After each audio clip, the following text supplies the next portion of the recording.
Okay, let's get this out the first way right at the start. I know Katy Perry is my choice for this episode. It's not a choice made from love of the artist. I don't love Katy Perry, but on the same scale, I don't dislike her either. When we were choosing our artists, I wanted something a little different to what I listen to mainly and very poppy. However, I didn't want to slide down to levels of the Spice Girls or Steps.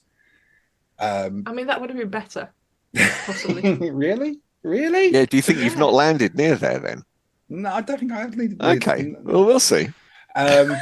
Initially, I was leaning towards the Black Eyed Peas, and after looking at some of their lyrics and realizing that happy. Kath would have to order an industrial size vat of scorn every week for the month, we decided against that and changed lanes slightly to Katy Perry.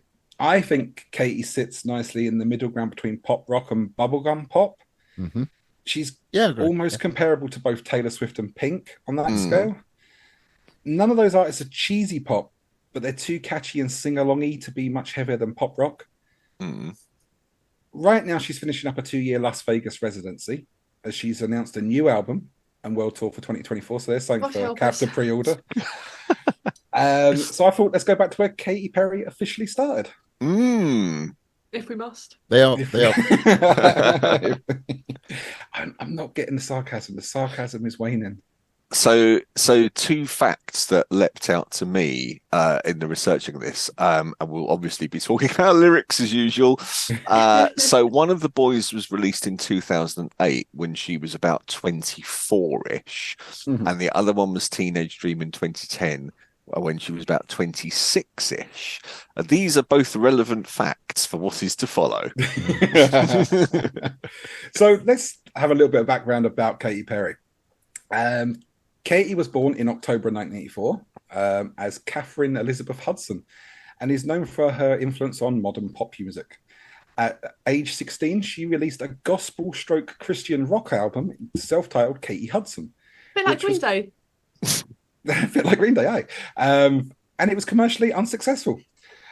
She moved to LA at the age of 17, and due to there already being a famous Kate Hudson, she utilized her mother's maiden name and adopted the stage name of Katy Perry. Not Coco the Clown. Not Coco the Clown, no. Now, there's time for some immensely impressive stats, regardless of how much we ingest, like, we'll probably rip the piss out of some of this.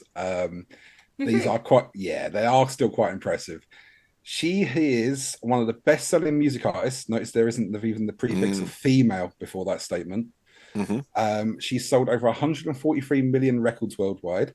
She has the most US Diamond certified singles of any female artist. All of her studio albums have surpassed 1 billion streams on Spotify. Wow. She has 9 US number one singles, 3 US number one albums. She's the only female artist to have a Billboard Spotlight Award, which is 5's number one. Who's Bill Bold? Bill Bold? He's the long lost cousin of Bill Board. Oh, good old Bill Board. That's why she's got 5 of them. That's why she's got 5 of them. A big deep breath here now. She also has 4 Guinness World Records, 5 Billboard Music Awards, 5 American Music Awards, a Brit Award, a Juno Award. She is the voice of Smurfette in the Smurf films. She's the 2nd most followed woman on Twitter, as well as the 6th most followed person, Wow. and was the first person to gain 100 million followers on that platform. Jeez. Game on. Fast forward to the present time, she's released 3 more albums, won a shed ton more awards, and as previously mentioned, she's currently about to end a 2-year residence in Las Vegas before heading back on tour later in the year. It just makes me wonder what the fuck has happened to pop music. It's always been the same. Well, I have got some info on that later. Oh, Right. Yes. it's primed and ready like a coiled spring. Oh, yeah.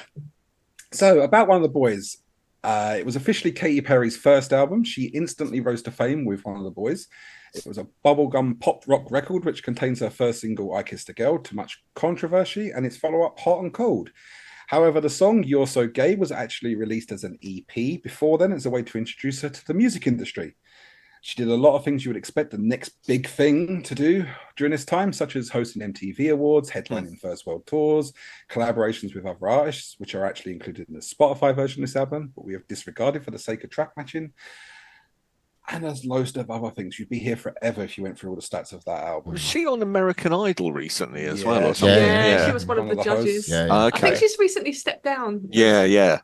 Yeah, because I've had to listen. I've had to listen to these 2 albums, and therefore my Facebook and Instagram algorithms assumes incorrectly I'm a fan. Oh, So, no. Yes. Wow. Teenage Dream was Katy's second album, more of a disco-influenced pop affair, and spawned 5 US #1 singles. There's so much to unpack during this period of Katy's recording career, so I'm going to skim over a lot of it.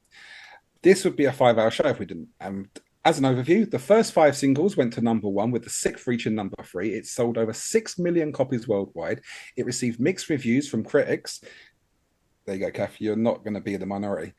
She achieved a record by having a single in the top 10 of the Billboard charts for 69 consecutive weeks. She won the Best Live Act for the California Dreams Tour. She was due to appear on Sesame Street, but the segment didn't air on TV, but does exist online. More about that later. She appeared in The Simpsons, How I Met Your Mother. As I mentioned, she was Smurfette. She hosted Saturday Night Live. She appeared in Raising Hope. She released an autobiographical documentary. She released perfumes. She advertised the video game The Sims 3 alongside some sleep. Jesus. Yeah. Sims 3 alongside some Perry-inspired costume and furniture pack DLC. She married Russell Brand. She divorced Russell Brand. Mm-hmm. She married Orlando Bland instead. Yeah. No, she's engaged to Orlando Bloom. Oh, she's still engaged? Oh, I don't think they're married. No. Oh, okay, right. There you go. Pop culture reference from me. Nice. Hey, One thing big fan. That's it. One thing I did notice about her albums is that she's a very much a CD era artist. By that I mean old school. Well, see, I mean her albums are very front loaded with the hits or singles. Yes, you know, like whereas 100%. I wondered Are they? I wondered what the CD. Yeah. I wondered what the CD era was. Is that like a sort of? I mean, I just assumed that she was into like 90s music or something. Oh, I thought it was a new genre that I hadn't discovered. No, CD music. Era. But yeah, no, like 10 years Recoil. ago, though. 10 years ago, though, those albums, like, I mean, the good example is Iron Maiden.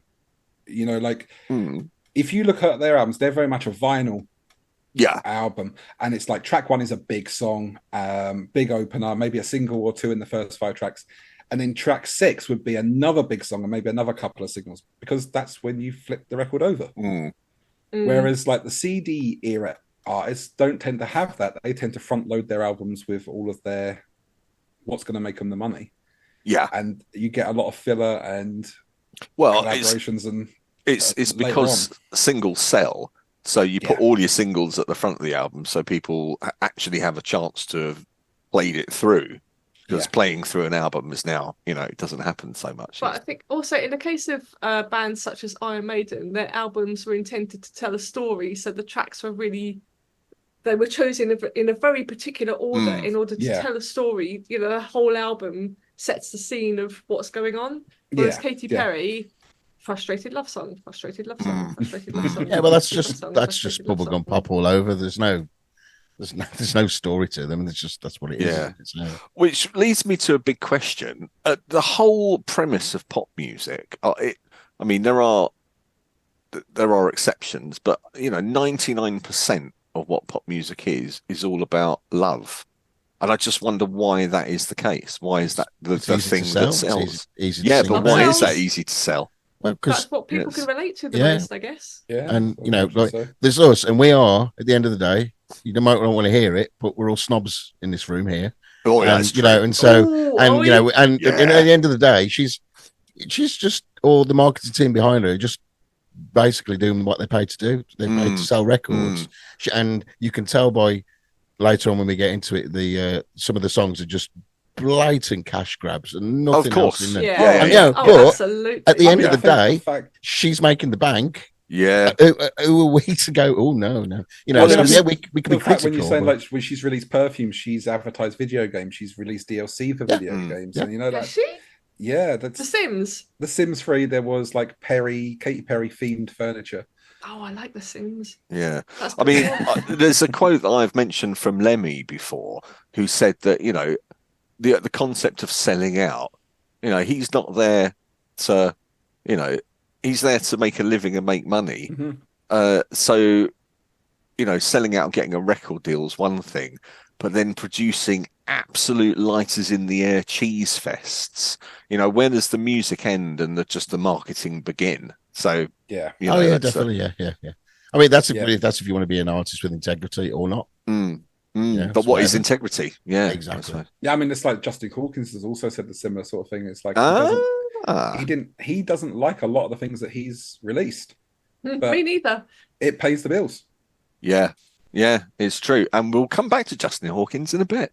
Okay. Yes. So, creative life.